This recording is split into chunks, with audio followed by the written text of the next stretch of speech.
Hello my dear students, आज मैं discuss करने वाली हूं सबसे ज्यादा एंटीसिपेटेड क्वेश्चन। हम लोगों को पता है कि क्लैट रीडिंग कॉम्प्रिहेंशन बेस्ड है। बहुत सारे बच्चे पूछते हैं कि मैम रीडिंग की क्या बेस्ट स्ट्रैटेजी है, क्या डूज एंड डोंट्स है, कैसे पढ़ना चाहिए, स्कैनिंग करनी चाहिए, स्किम करना चाहिए, क्या स्ट्रैटेजी फॉलो करनी चाहिए। आज हम वही डिस्कस करने वाले हैं। पहले मैं डिस्कस करूंगी डोंट्स, उसके बाद मैं डिस्कस करूंगी डूज। तो पहला डोंट आता है, बहुत सारे बच्चे ओवर स्मार्ट बनकर पहला पैराग्राफ पढ़ लेते हैं और लास्ट पैराग्राफ पढ़ लेते हैं और उसके बाद क्वेश्चंस अटेम्प्ट करते हैं, जो बहुत ही गलत स्ट्रैटेजी है। आपके आंसर्स एविडेंस बेस्ड होने चाहिए, एजम्पशन बेस्ड नहीं होने चाहिए। सेकेंड डोंट, बहुत सारे बच्चे स्कैनिंग करते हैं, सिर्फ कीवर्ड्स पर फोकस करते हैं, जो बिल्कुल गलत स्ट्रैटेजी है। जब आप स्कैनिंग करते हैं आप ट्रांजिशन वर्ड्स को मिस कर देते हैं, जिसके वजह से आपको शायद ऑर्गेनाइजेशन या पैटर्न समझ में ना आए।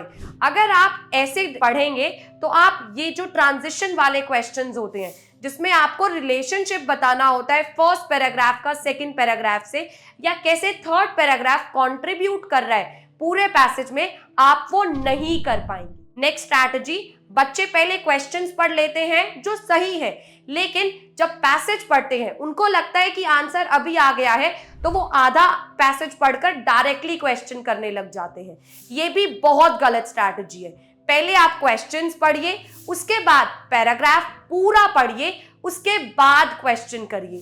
क्या पता कोई ऐसी इंफॉर्मेशन जो करेक्ट ऑप्शन है वो बाद में मेंशन की है, जो आपने ओवरलुक कर दी है। नेक्स्ट, बहुत सारे बच्चे कैजुअली पढ़ने की कोशिश करते हैं और अवॉइड कर देते हैं डिटेल्स को। ये बिल्कुल गलत स्ट्रैटेजी है।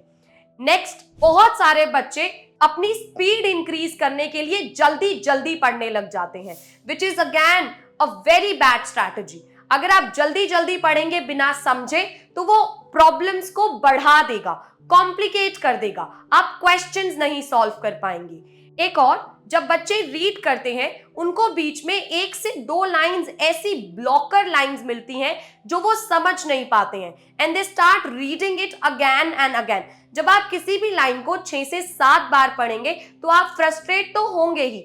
अगर आप भी ऐसी प्रॉब्लम में आते हैं तो उस लाइन को छोड़ दीजिए और नेक्स्ट पैराग्राफ पढ़िए। अब हम डिस्कस करने वाले हैं कि क्या डूज होने चाहिए। सबसे पहले, read carefully, you have to be alert. Next important thing is, आप मैपिंग कर सकते हैं ताकि आप रिट्रीवल बेस्ड क्वेश्चन या इन्फ्रेंस बेस्ड क्वेश्चंस इजीली कर सकें और आपको पूरा पैसेज ना पढ़ने को मिले।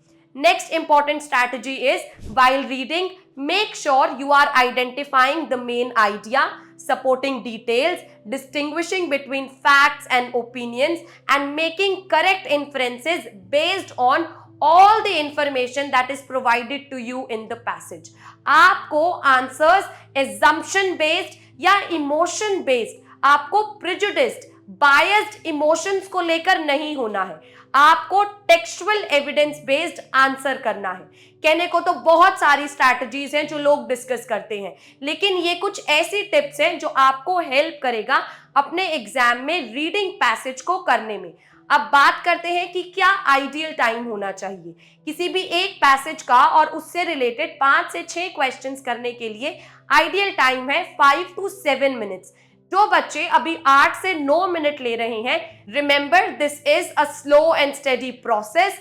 आपका टाइम डिक्रीज हो जाएगा अगर आप रोज 3 से 4 क्वेश्चंस प्रैक्टिस करेंगे। So these are the tips that you should use in your exam. Keep working, keep learning, keep practising. We are going to meet in another amazing, insightful video.